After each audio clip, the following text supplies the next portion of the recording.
Hello, everyone. I'm Tracy Ariely, end of life doula and founder of Comforting Closure. Welcome to another episode.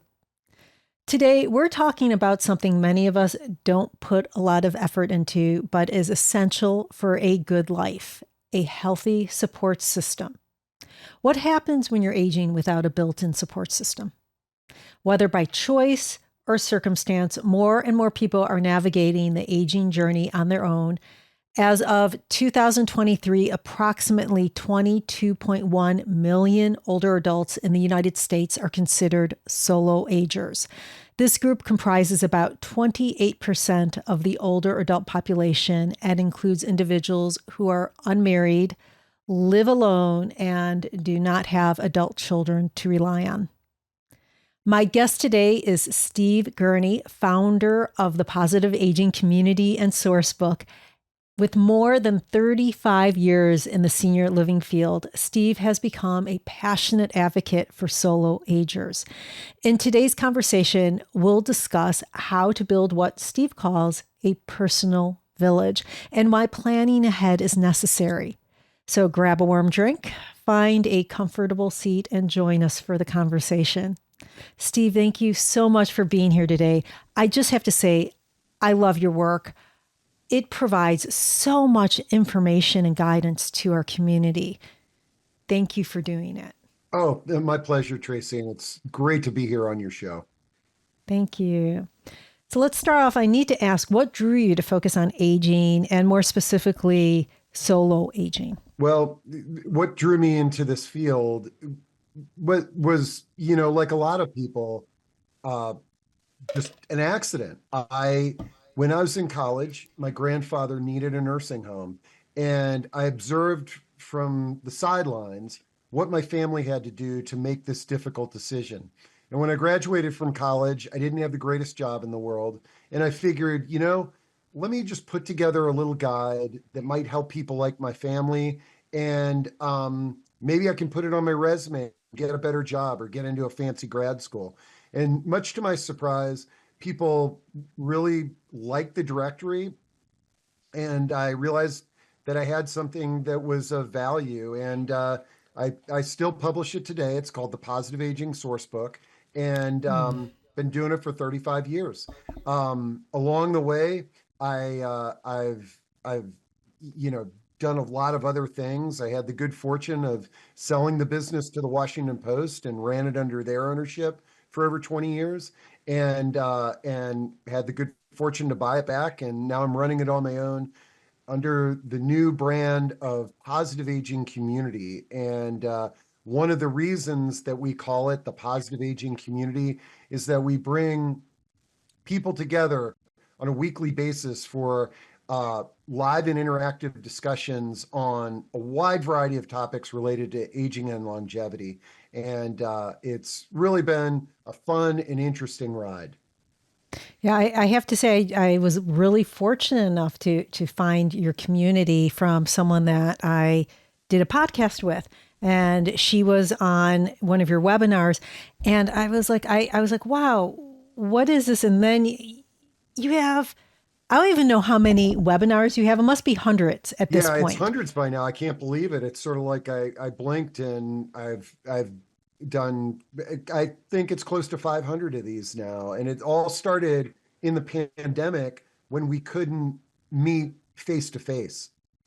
Yeah. And it's just such a wonderful community of people who want to put information out there so that people can take care of themselves, can age well, and could, I hate to say die well, but to have a good death, but to have a good end of life. And it's something that we don't talk about. So just an amazing resource for every single person, either if you're in the aging care community doing that kind of work, if you're a doctor, a nurse, or just a normal person who's curious. This is a community, these webinars, you have to join this group. It is amazing. Oh, thanks a lot, Tracy. And leading into our talk today, uh, two of the topics that I really enjoy, and I never thought in my wildest dreams that I would enjoy talking about end of life issues, but they are some of the deepest, most meaningful conversations. And when we talk about end of life, which is, I know, one of the main topics that you talk about on this platform, we're actually talking about how we can and want to be living. And Yep. so I love the end of life topics. And then, as you had mentioned, the other topic that is one of our most popular topics is anything around or related to solo aging. And I didn't even know that this term solo aging existed 4 or 5 years ago. The term that I had heard was elder orphans, which is a term that literally just makes you want to cry, you know. And and what was interesting is, as I'd mentioned, the discussions are live and interactive, and so I noticed that people started referring to themselves as solos. You know, they might say, "I'm solo and I don't have a healthcare proxy," or "I'm solo and I want to try traveling for the first time." And I did a little research, and there was a handful of people that had sort of pioneered this topic and this term solo aging. And I started having them on, and I would get twice as many people showing up to these discussions than I would any other topic. Yep. And I realized, wow, this is sort of the zeitgeist of growing older, and there are way more people that are either classify themselves as solo agers or have the insight and vision to look at themselves as a solo ager in the future. For those that have never heard the term solo ager, define that for us. Okay, now I define it differently than some people. Okay, Okay. my definition is everybody is a solo ager. Mm-hmm. The traditional, whenever you throw this topic out, like somebody might say, "Oh yeah, all those lonely cat ladies, you know, we heard about them in this last election." Okay, and okay, but my definition is everybody is a solo ager, and let me explain it with me as an example. I'm married and I have 2 children. I can almost guarantee that my wife and I are not going to pass away on the same day at the same time. One of Yep. us is going to be a solo ager without the other. Okay. Now, our 2 kids, you might say, "Well, Steve, you got 2 kids. They can take care of you. You don't need to worry about any of the solo aging stuff." It's like, number one, my kids do not want to take care of me right now, at least. And I doubt it, if I needed care, because they've got to be living their own lives. And maybe I'll get lucky and my kids live near me, but I want my kids to go out and experience the world. And if their, life takes them to China, that's where I want them to be, you know. And so it's in my best interest to start having discussions and think about what's life going to be like if I'm alone. And this is, this takes some real creative and thoughtful insight. I mean, it can be really, sad, because what do we say when we walk down the aisle if we're lucky enough to have a partner? Till death do us part. Okay. Well, the point is, unless you both die at the same time, one is going to be there on their own. And Yep. and thinking about and having conversations is really important. Yeah. I like your definition of solo ager because I totally agree with this. My husband is probably statistically going to go before I do, and I will be alone because I don't have children. But even I remember the absolutely how proud and happy my parents were. They came to all, I have 2 older brothers. They came to us and said, "We just bought long-term health care. We do not want you guys to change our diapers. You will not have to do that." Like they use that as an example, and we're like, phew, but it's true. No parent wants that for their child. At least most parents don't want that for their child. Yeah. There are cultures where it is acceptable that that is just how it is. But in the United States today, that mostly doesn't happen. Yeah, yeah. And the other thing is that as we are like, none of us have a crystal ball. I mean, look, what do I hope happens to me? I hope I die in my sleep on my 85th birthday after playing pickleball and doing shots of tequila with my friends. Okay. But I don't know what's going to happen. And having conversations is really key. Now, in this world of solo aging and end of life planning, you know, we very rightfully so talk about the important documentations, advanced care planning, wills, having healthcare, financial proxy, all of these documents that are very important. And but what I like to tell people is what's even more important, what will actually save you money, is to have conversations with the people in your life before you get those documents. And in fact, if you can document some of those conversations, if you hire an attorney to do this, create these documents, it's going to cost you less money because you're not going to be paying $500 an hour for an attorney to ask you all of these questions about how you want to live and die. And but more importantly, these conversations could lead to the documentation, but then it's very important for us to tell the people in our lives where this documentation is, what our wishes are. Now, in when you're lucky enough, and I just say lucky enough, man, you know how lucky we are to be somebody that has a family. And I know this now because I've talked to dozens and dozens of people that are, you know, they've either outlived or just did not have a family. And this becomes, we think it's not easy whether we have a big family or not. We still have to have the conversations, get the documentation, assign healthcare and financial proxy. But when somebody doesn't have family, it can be even more stressful and it can be even more challenging. And I don't like the word using the word stressful. I just used it, but that's what they feel.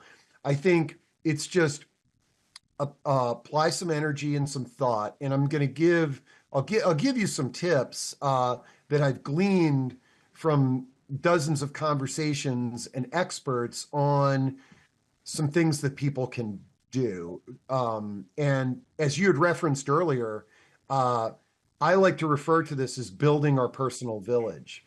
And here's the thing, whether you consider yourself a solo ager or not, it's really important for all of us to build our personal village. And just like I gave you the definition of solo aging, now I'm going to sort of try to explain what I mean by a personal village. So some of the people that are listening to this may have worked in a company, may have had a Rolodex, an HR department, or if you're working now, we all have CRMs. These are systems that organize all the people in the organization, and they match up what they're going to do to keep that organization operating. Now, in our personal life, we tend to sort of go through life and we accumulate friends, family, and connections, but we don't have that CRM and HR department that basically helps us run the business of Steve. If Steve was to break down or needed assistance, it's sort of like we can't call the director of HR and say, who's going to take Steve to his doctor's appointment? But that's how I want you to think of this, okay? Is that we all have a network, and I'm going to call this the personal village now. And the first step that I want people to think about is just, whether you like working on spreadsheets or notebooks, just start making a list of everybody in your life, okay? Your neighbors, your friends, your families, your loved ones. And then make a list of all the organizations that you're a part of as well. Like, just make that list. And that is the start of your personal village. Okay. Do I got you so far? You have me so far. Okay. All right. So now what we've got to do is sort of like an HR department. We need to figure out, what role all these people in our personal village can play. All right. So, right now, your next door neighbor is you like to go, on bike rides with them, walk the dogs, and you borrow each other's lawn care equipment. And that's great. And that's worth documenting on this little spreadsheet or whatever you're using. But what I want you to start doing is thinking about, what if something happened to you? Uh, is that neighbor somebody that you could rely on? Could they be an actual working member of your personal village if you needed care? And how I recommend doing this is a little bit different than what you might think. Most people, when they go out and they hear, oh, I got to build my network, they call that neighbor up and they're like, hey, look, if I couldn't drive anymore, would you give me a ride to the grocery store? And sometimes that can be very intimidating to somebody, and they don't know how to answer. And so I suggest taking a different approach. Casually, you talk to that neighbor and you say, hey, look, I got a lot of friends around me that have needed some help. And I got to thinking, if you ever needed help, like a ride to the doctors, or, someone to sit with you if you needed help, I would do that for you. And you just Mm. let that rest. Now, if that neighbor of yours who you share lawn equipment looks at you, says, that's really nice, thank you, and then walks away, you know that relationship is probably sharing lawn equipment, walking the dogs, and going out on bike rides. But what you're hoping is that your neighbor says, wow, that's really nice that you brought that up. I would absolutely do the same to you. And in fact, I've been giving my friend down the road a ride to the senior center because he doesn't really want to drive anymore. So now you can go back to that personal village and make some notes that I could rely on John, my neighbor, to do something like that. And you don't need to do this all in one weekend. It might take 1 or 2 years, but you gradually kind of get through this list, and you now have the makings of a legitimate HR department for the business of you. Now, sometimes when people go through this exercise, they get kind of emotional. They're like, holy cow, I used to have dozens of friends. I basically have 3 people on my list. Okay. Or, no, but I've only got 1 or 2 that said that they do anything for me. Um, what am I going to do? Well, here's the cool thing is now we can kind of build out that list with intention. So this is where folks are sort of like, oh, wow, I need more support. So if in their community there's a village, an age in place village, maybe they join that. Maybe they look into the local senior center.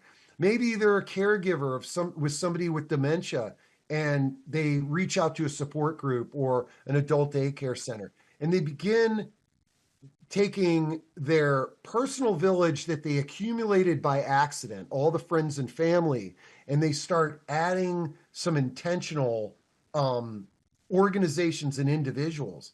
And then after that, you might still have some weaknesses. And that's where it's like, hey, I'm going to figure out what home care agencies are out there because someday I might need health care.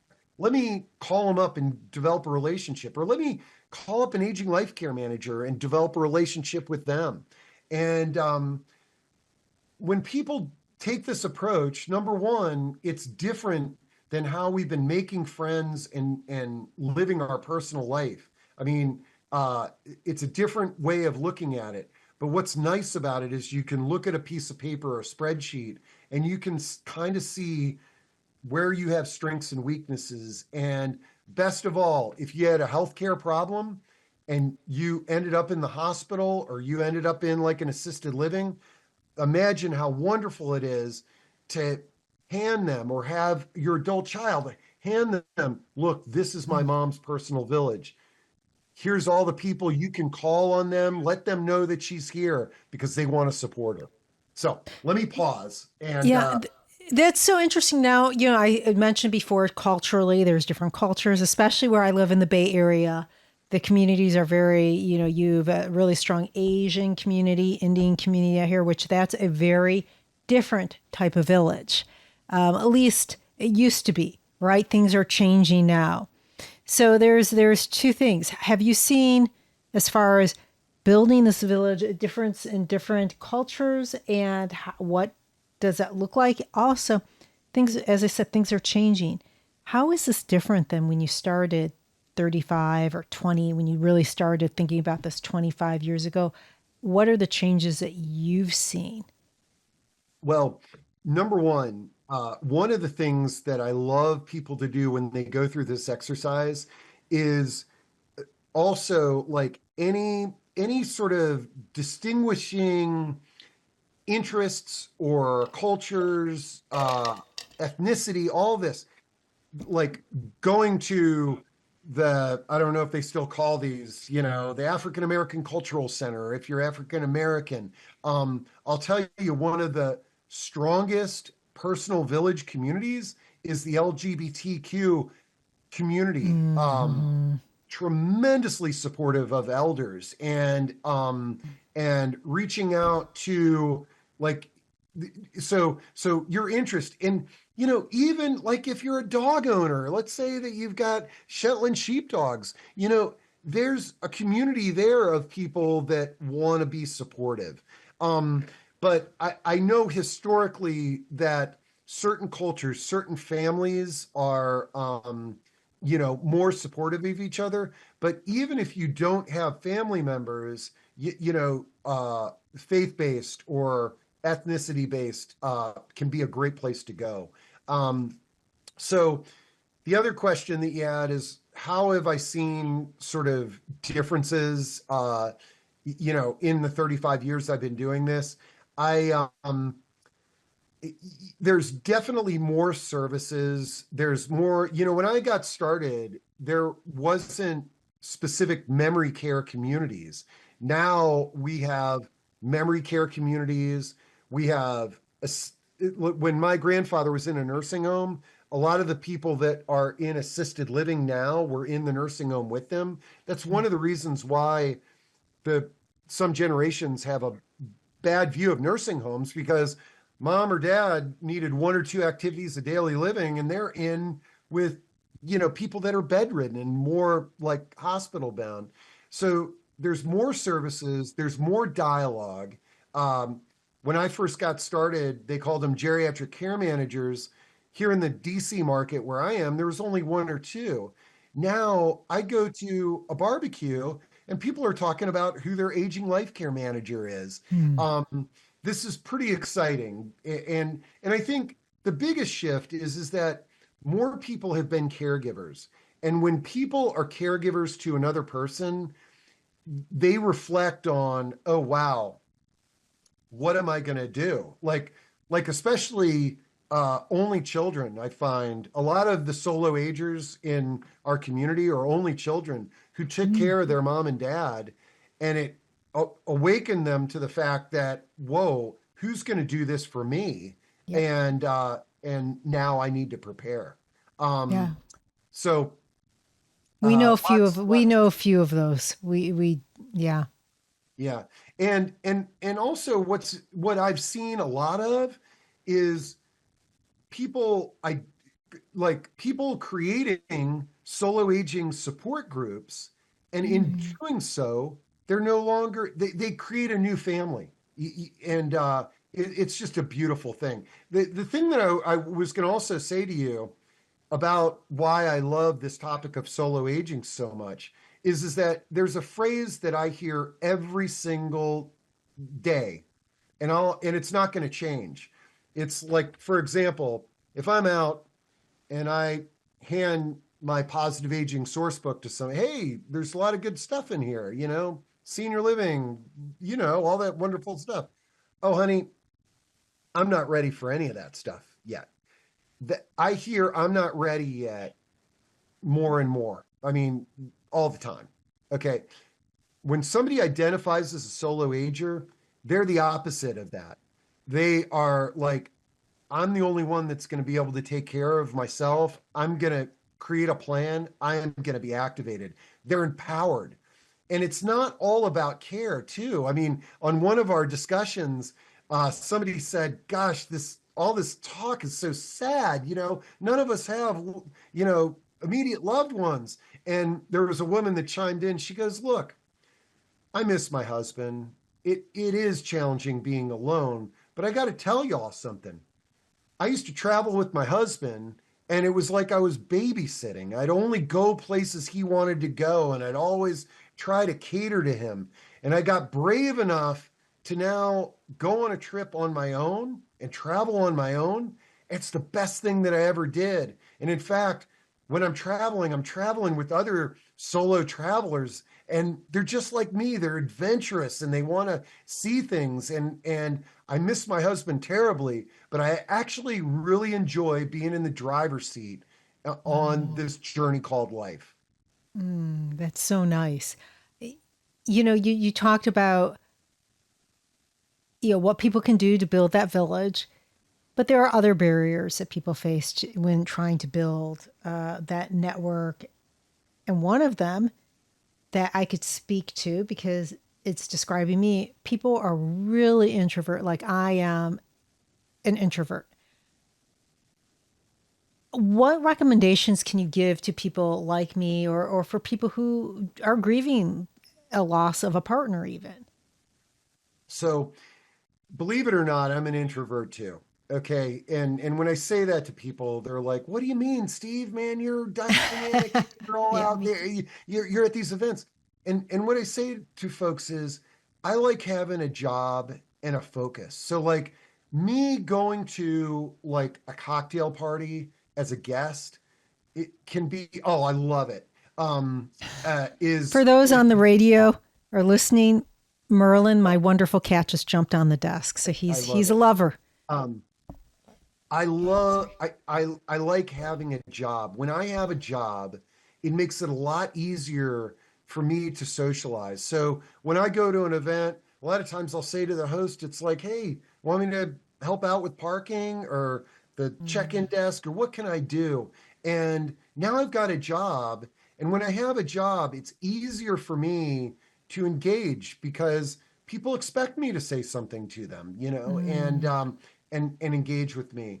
And this is sort of what I'm sharing with you about building a personal village is that a lot of times us introverts, the reason that we're introverted is because we're kind of flying blind into social environments. It's like I'm supposed to go here, stand around with a smile on my face and make, small talk, whereas if you go to a social event with a purpose and a plan, oftentimes you can begin to have a better outcome. And so, um, what I'm talking about is, and we talk about this like for anybody that's listening to this who did sales or marketing, there are thousands of self-help books on how to be a better salesperson to secure sales.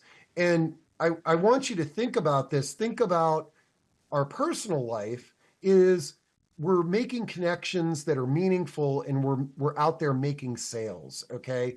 But it doesn't need to be a job. This can be fun. So just like I said, make a list of the personal village, make a list of everything that is of interest to you. And so, for example, I can see one right in front of me.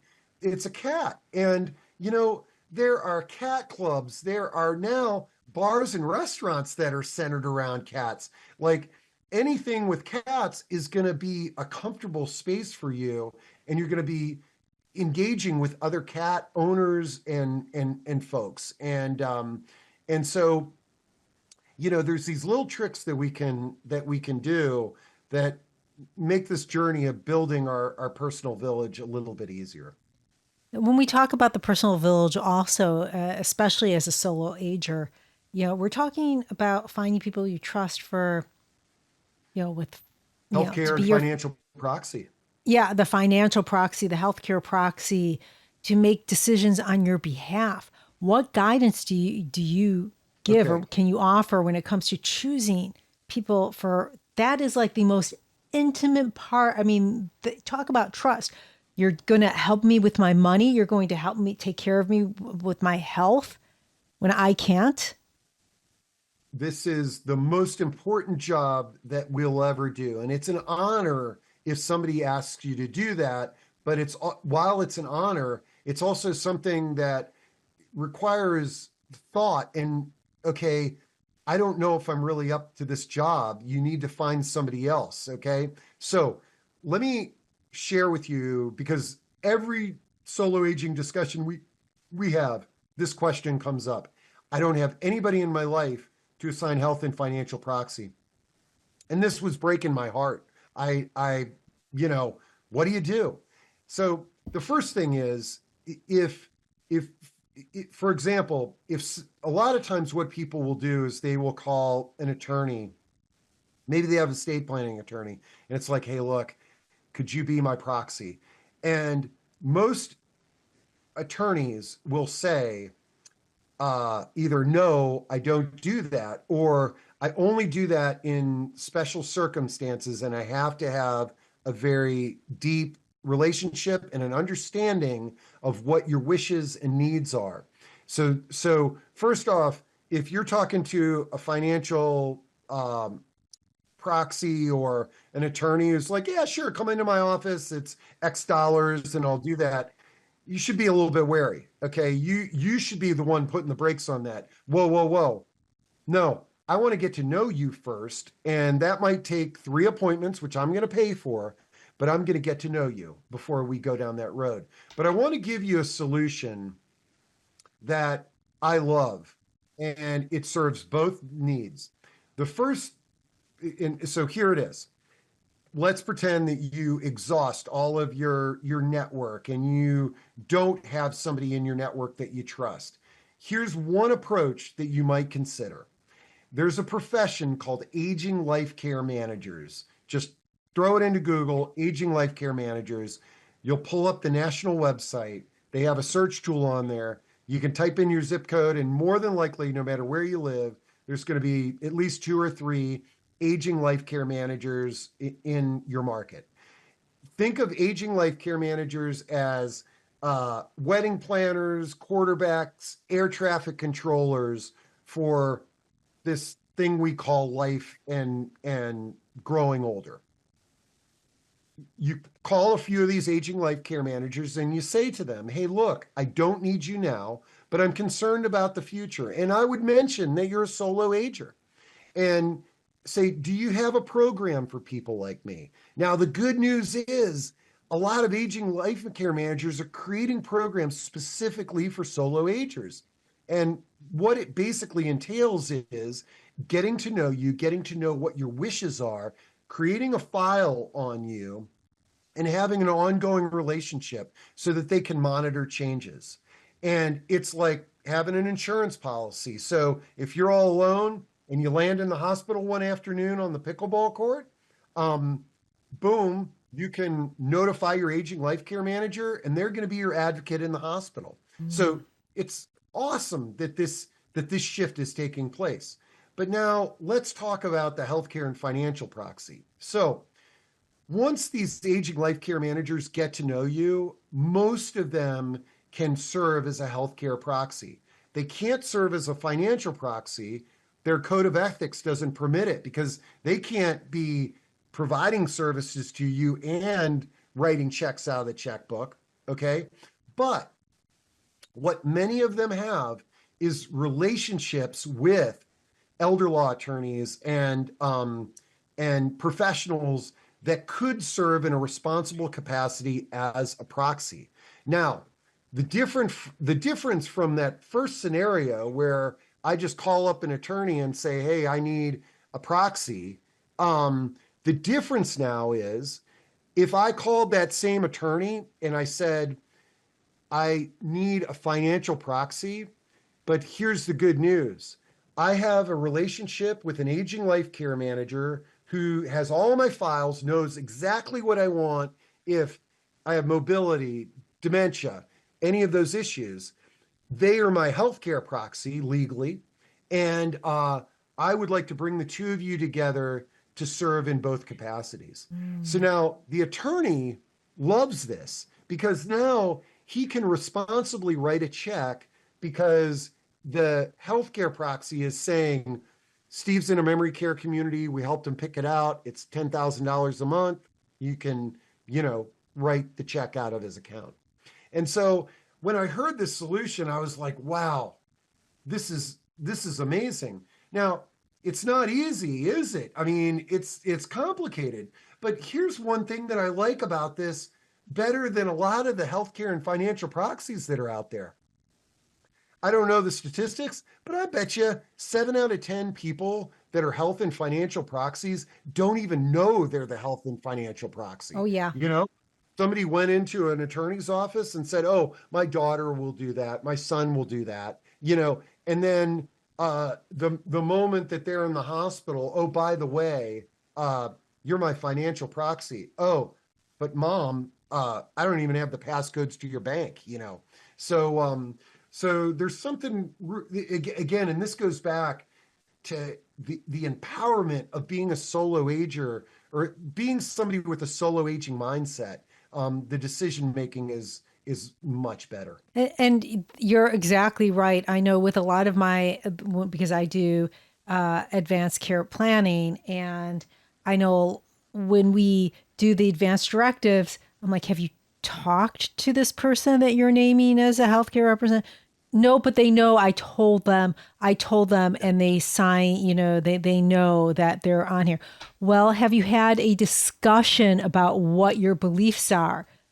No, I mean, but they could see it on a piece of paper. No, that there are going to be so many scenarios that are not covered on these couple pieces on these couple pages. So you need, like, those conversations are so important, and having someone who isn't emotionally involved like that is there's such an advantage to that. Having that discussion, because you have to be very strong to be a healthcare proxy, or to be a financial proxy. Also, you have to be very strong. So love it. Love that part. Thank you for that advice. That's perfect. How early should people start to be thinking about this and putting this together? I have my Well, belief, but yeah, I mean, like in a perfect world, we'd all have this documentation, on our 18th birthday when we become an adult, yep. because again, like, you know, we all have this vision that we're going to live to a ripe old age, but how many people do we know that pass away or have healthcare problems earlier, or a surprise diagnosis? And it's so the sooner the better. But the reality is that most of us put this off, and for good reason. It's really not easy talking about death, dying, and disability. But the the more that you get used to it, the more that you listen to Tracy's podcast, that you just engage your friends and the people around you in discussions about end of life or what if, the more comfortable it'll be. And yeah, so the sooner the better. But a lot of times it doesn't start until somebody observes, like, a challenging caregiving or a challenging end of life situation where your uncle had to go through a tremendous amount of probate because they had no documentation of in an end of life situation. Yeah, I always recommend with the healthcare stuff that even though it is a little bit young, they're not 18 yet, when a person gets their driver's license and you're talking to them about, as a parent, you're talking to them about organ donation. That's a perfect time to say, there's something called an advanced directive. And when you're 18, you should really have it because HIPAA compliance, you do need to name your parents as, your if you want your parents to be your healthcare proxies. But, it's, and this is what it's all about. And these are my beliefs as a parent. I'm going to tell you what I want for myself so that you know. And even though it is, people are like 16, that's so young. These 16-year-olds, these teenagers deal with it so much better than the adult, the actual adults do. It's, they have less of a problem with it, and you're preparing them. So I agree with you. These discussions, 18 is perfect, especially because they're adults. Let me bring up a topic. We're talking about healthcare changes. We're talking about diagnosis. We're talking about end of life. And I want to share a story that I like to share about. I was moderating a panel, and it was a renowned Parkinson's and movement disorder doctor. And one of the things that he said during his presentation, he says, a lot of times people come, they get their diagnosis, and their first thing is, Doc, does this mean I'm not going to live as long, that I'm going to have a shorter life? Should I start preparing for the end? I got this diagnosis from you on Parkinson's. And the doctor's response was, if I don't have a crystal ball, but if you do what we say to do, I'm going to get your meds right. But if you exercise, if you eat right, if you take advantage of all the community that we've built around Parkinson's and movement disorder, my hunch is you're actually going to live longer and you're going to live a better life. And so he said that at one point during the program. And then I was closing out the program, and this woman raised her hand, and she said, my husband has Parkinson's. He'd like to say something. I said, so I hand him the mic. He starts talking about how he got his diagnosis, and then he started going to the kickboxing class, and he and his wife, they make meals together. And I was like, well, before diagnosis, were you doing that? Oh, no, the opposite of that, and then somebody else raised their hand, and it was the same story, ballroom dancing and rock climbing and no, I didn't do that. And now I've got all these friends that I didn't have either. And what I was struck by, and this sort of intersects everything we're talking about with building that personal village and this, that, and the other, is that none of us want a healthcare diagnosis like Parkinson's or anything. But what I've seen time and time again is where people get a diagnosis, and now they're in this boat with a bunch of people that didn't want to be there. They're making deeper friendships. They're part of a more important community than they've ever been a part of. And they're, to a bonus, they're exercising and they're eating right and they're sharing recipes and they're, and I really, that event really kind of helped me think differently about diagnosis and, none of us can predict it, but you can make the best of a situation. And you may be a part of a village, like all those people without that diagnosis in their wildest dreams never thought that this Parkinson's community would be the most important part of their personal village. But now it is, Well, I love working with people on their death plan when they're not sick, even when, or like I've worked with people who have stage 3 cancer as an example, and they have 3, diagnosis there. The doctor's like, oh, you have at least 2 to 3 years.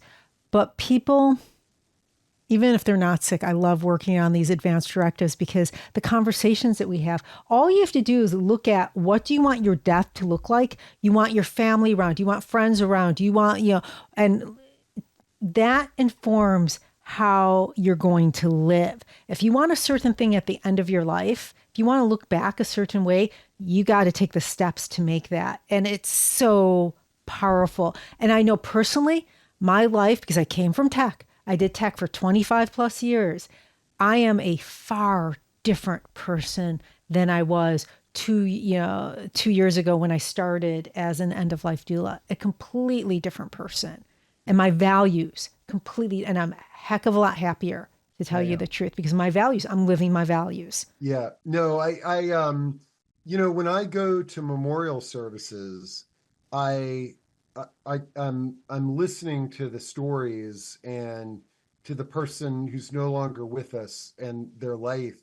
And, uh, it always makes me reflect on, okay, how do I want to be remembered? What can I do to kind of change the world? It's like what are generally can be for many a sad and emotional experience.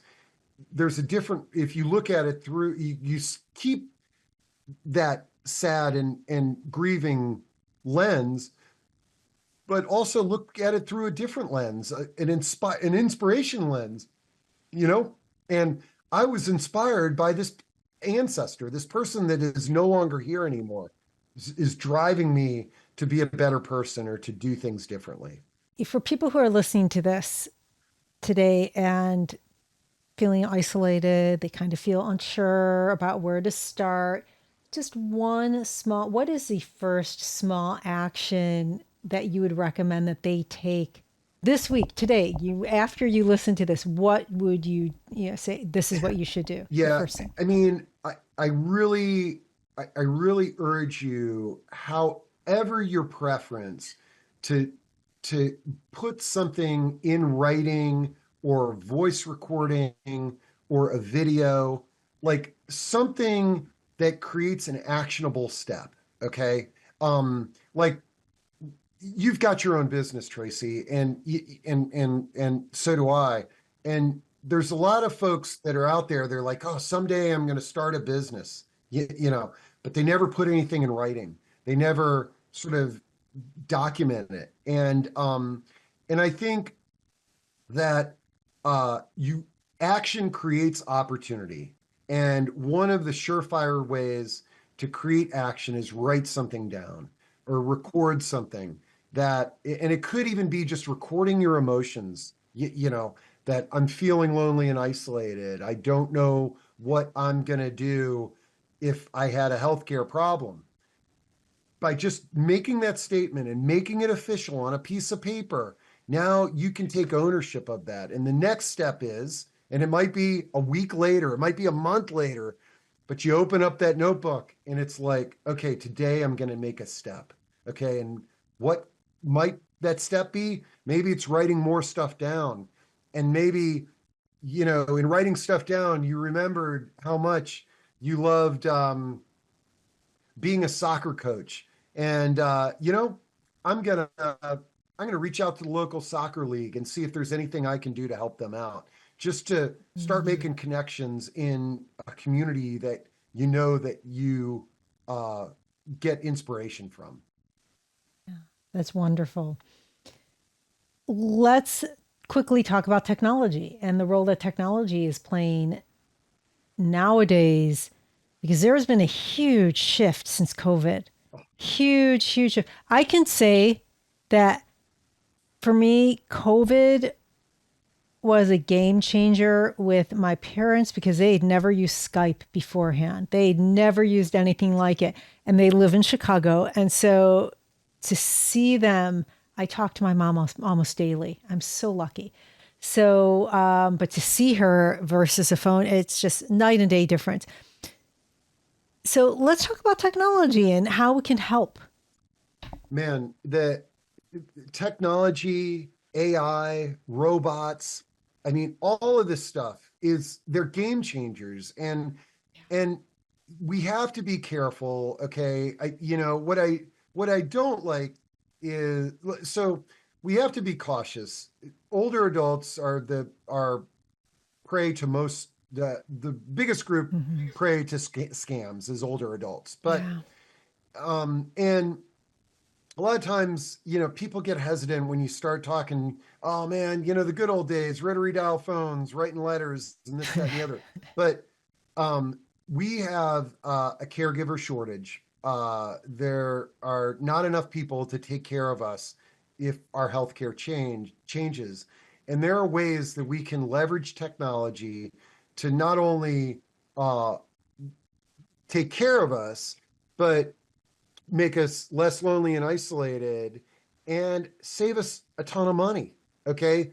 It's, 35 to $40 an hour to have somebody sit with you at home. Whereas if we can have a robot or some kind of device that is engaging with our community with an AI device, um, this is going to be amazing. And we just have to have a wider field of vision than we had before. But it really is going to be amazing. I was having a conversation the other day with one of these conversational AI uh, uh, beta sites, and all I could think about is this is just this is somebody that is not rolling their eyes at me. I am thinking differently thanks to the dialogue that I'm having with this device. It's potentially making me a better person, and I don't feel alone as I'm talking to this person, or this, I call it a person, but talking to the AI device. Um, Cameras, video phones, all of that stuff. Just amazing. Changing this space. Yeah, I have to say that last night, Chatty, my nickname for ChatGPT, did tell me, have a wonderful night, have fun snuggling up to your cats. I didn't prompt him to talk about, see, I just said him. I didn't prompt him to talk about my cats, but these AI care, I mean, I've heard people say, yeah, I use them as a therapist, which I think I, for me personally, a therapist is a therapist, but Well, for but loneliness, here's something, Tracy, that a lot of times when I share stories like that, yeah. and especially if you're in a group, somebody's like, "Oh man, that's creepy." Okay. Well, so meanwhile, think about it. If your friend called you up and remembered that you had cats and said, "Hey, it's great talking to you. Hope you enjoy cuddling up to your cats tonight," you'd be like, "Wow, wow, thank you so much for remembering that." And see, this is the beauty of these AI bots. They know us and remember us, and remember the unique characteristics of us. And Yep. there's something about it. It makes us all feel better, feel listened to and honored, you know. Yeah. I remember when I told Chatty to, when the first time that when I contact you in the morning, you tell me I look great. And sure enough, for a while, whenever I would say good morning, Chatty would tell me how good I looked. And it did make me feel a little better about myself and my pajamas and my retainer. But No, it's great. And it's amazing. It's actually amazing. It really is amazing technology. yeah, and if my wife told me to tell her how good I looked every morning, that might last for two mornings, and then because I'm human, I Yeah. I'm gonna stop doing it. And it's, yeah, there's some weird things about technology, but there's it's I actually prefer to say this is an exciting new world that we've got here. Yes, I agree with you. I find it fascinating. Fascinating, especially living in the area that I live in the Yeah, Silicon yeah. Valley. What changes or innovations do you hope to see in our society that supports solo agers or just people who are aging? Because in our society today, Yeah. it's so taboo, as you said, to talk about aging, to talk about death, to talk about, grief. So we can't talk about aging. We can't talk about dying. So it's like we look young, we're young, and then we disappear. And that's really how it is in our society today, right? Yeah. So what can we do about that? So one of the root causes and the things that needs to be changed in our society is we need to eliminate ageism, and we need to eliminate age segregation. So if I could have my dream, there would be no senior living communities anymore. There would be no, you Mm, know, nursing homes anymore. There would be nothing related to, oh, you hire this business or service when you're aging. That all of these services, all of these communities would be encompassing all ages, races, abilities, and backgrounds. mm, And folks, when I bring this up, they're just like, oh, hey, what's going on, Steve? There's no way. Okay. But there are some innovative programs that are out there. There's some people that are in communities that are thinking differently. One of the communities that thinks this way is the co-housing community. And if you look that up on Google, co-housing, what you'll find is neighborhoods all over the world that are called intentional neighborhoods. That people move into this community accepting the fact that we are going to work and help each other.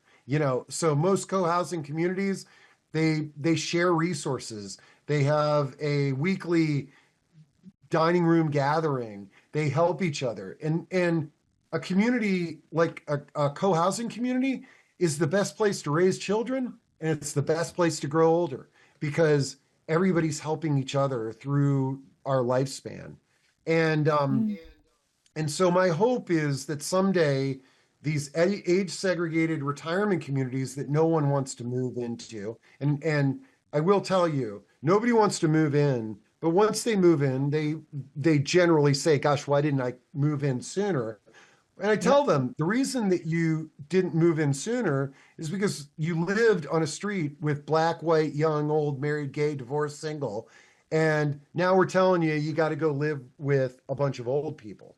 And, but my dream would be that any quote unquote senior community now has, um, uh, the entire population living on the same campus. So perhaps you have a a building where the elders live, but around it you have families. Great story. I forgot where this. I think it was in Ohio. They closed down this naval base, and they created a community for families raising foster children and then low income seniors. If the low income senior qualified income wise to live in this community, that's just one requirement. The other requirement is, are you going to help the families raise the foster children? And in Nice. return, the foster families, will you include the elders in your daily activities?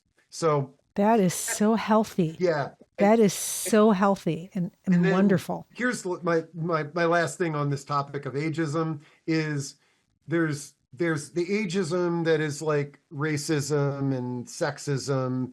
It's, we mostly hear about ageism when somebody older is on the job and they're being turned down or they don't get the job or what have you. But really the the main point of ageism that we need to focus on is what we say when we look in the mirror. Like, it's like we've got to embrace the next chapter in life. Don't, oh gosh, who is this guy? I'm looking at it in the mirror. That guy is you, and you're just in a different chapter in your life, and just take full advantage of it, and if you have changes, there's still a ton of things that you can do to make an impact and find purpose in this world. Yep. I agree. I agree. Last question. What is one thing you wish everyone understood about aging? Wow. I feel like we've gone through my entire index of I aging think we ideas. have. I mean, this is like crazy, but I think the one thing is that we use the word aging incorrectly. Okay. Aging begins on the delivery room table at day one. Okay, not when we get an AARP card, not when we can't beat our next door neighbor on the pickleball court. We are all aging, and we are all aging at the exact same rate. Okay, that 5 year old, that 15-year old, the 25-year old, and the 105-year old are aging at the exact same rate. So making a statement like, oh, this is aging just because your hair color is turning or just because you have some aches and pains is incorrect, and we need to eliminate that from our vocabulary. The only reason we can include that in our vocabulary is if a 17-year-old is sort of like saying, oh, yeah, this is aging. I'm actually better at basketball now. Okay. Okay. But that's not how we use it, right? I mean, when we say aging, it's this disparaging, uh, declinist viewpoint. And so let's just get rid of it, and let's just say, I'm going through the chapters of life, and every day is a new adventure. Yep. Well, Steve, thank you so much for being on the show today. For those who want to learn more or connect, how can they? Easiest way, proaging.com. Pro is in positive, aging, the word that I said we should get rid of. But let's look at aging as a positive experience, and growing older, whether you're 1 or 101. Proaging.com. You can generally get all the information that I'm talking about. You could get contact information for me. I love connecting with people and helping people find solutions and match up resources. I love the fact, Tracy, that we've connected, and yeah, I think collaboration of Mm, communities, your community and my community, this is going to change the world. Sharing information, sharing new viewpoints is really important. yeah. And listeners and viewers, the enthusiasm that you hear from Steve, that's what you get from proaging.com. Also, it's that empowerment. I cannot recommend it enough. Just check it out. Go to a couple of the webinars. That is a great search functionality that you're interested, that you're curious about. You will not be disappointed. Uh, so you're welcome. Everyone, aging doesn't come with a manual, as we all know, but support makes all the difference, whether you have a family nearby or not. What matters is having people you trust and can count on. Building that kind of network doesn't have to be overwhelming. It starts with small, intentional steps. And those steps can lead to comfort, connection, and a greater sense of ease as you move through life. Thank you for joining us. If you have any questions, please comment below or reach out to me directly. And if you found this conversation to be helpful, please like, share, comment, and subscribe. This is Tracy Ariely from Comforting Closure, wishing you peace and comfort in your journey. Until next time, take care.